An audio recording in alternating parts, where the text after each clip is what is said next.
Hi everyone, good day! In this video, I'll be teaching you how to fix operation did not complete successfully because the file contains a virus or unwanted software. Okay, first things first, ensure that the file name matches the program. Make sure the file name of the program you are trying to install matches the name of the program you intend to install.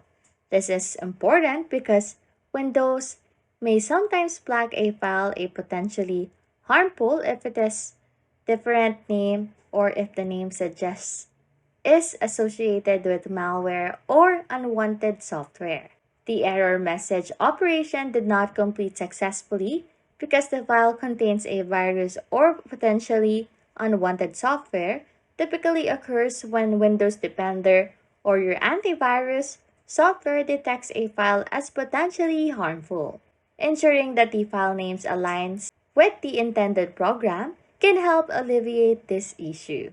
And as simple as it is, hopefully this solves your problem.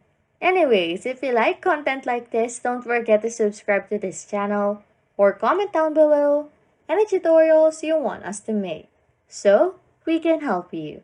And that's it. You can now fix operation did not complete successfully because the file contains a virus or unwanted software.